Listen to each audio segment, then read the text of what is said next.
Thank you, Madam Chair, and thank you, Director Mulvaney. I am very pleased that I had the opportunity to give the opening statement on behalf of our excellent ranking member. So I just wanted to highlight a couple of things and then get to some questions. Let's talk about clear language and telling the American people exactly what's happening in this budget. We are slashing in this budget, you are slashing Medicaid by $610 billion. Combined with the health care cut, that's almost $1.5 trillion of cuts to a program that currently serves 74 million Americans. So in plain language for the American people, that is a dramatic cut to their health care, for most people health care that they wouldn't be able to get elsewhere. A $1.2 billion cut to Centers for Disease Control.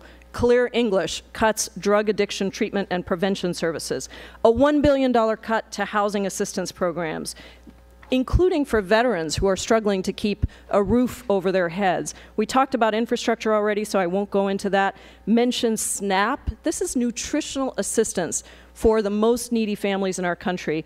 And let's just talk about the border wall for a second. This is a $1.6 billion investment into what I call the wall to nowhere. This is a wall, a down payment on a wall that is ultimately going to cost the taxpayers $40 billion, according to a recent MIT study.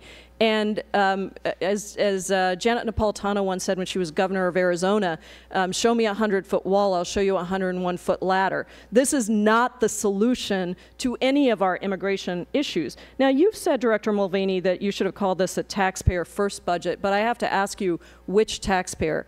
Out of the almost $1 trillion in tax cuts in this budget, which are on the backs of all these other cuts we've mentioned, 50% of those tax cuts are going to go to the top 1%.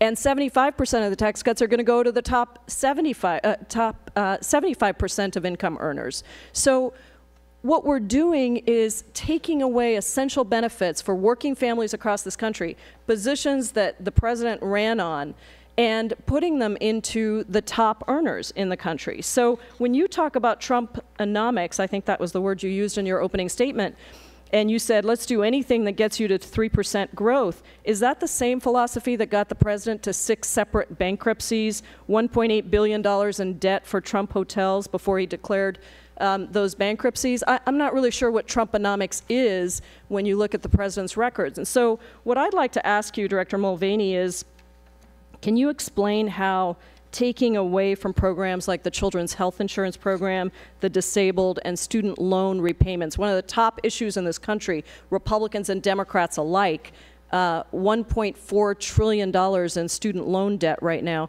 Can you explain how that benefits the economy or working families across this country?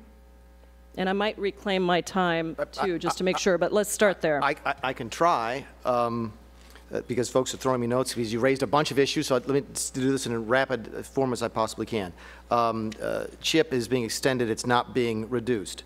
Total spending on drug treatment goes up, it's not being reduced. You use the word, plain language, slashing Medicaid. To most people, plain language, slashing Medicaid would mean we spend less next year than we did this year. That's what a slash means, right? That's what you hear in the No, it's not true. I think it's 1 year in the 10-year window where we have a little tiny dip because of the cliff that's caused by the AHCA on the Medicaid expansion states. But generally speaking, across the budget, all we do is slow the rate of growth, which is to say we will be spending more on Medicaid every single year, again, I think except one. And you can call that a slash, but I'm telling you back home, when people say you slashed spending on something, I think they would expect you to think that you're spending less money 1 year versus the previous year. The SNAP, what we do on SNAP is a couple different things, and again, we can take more time on this if you like.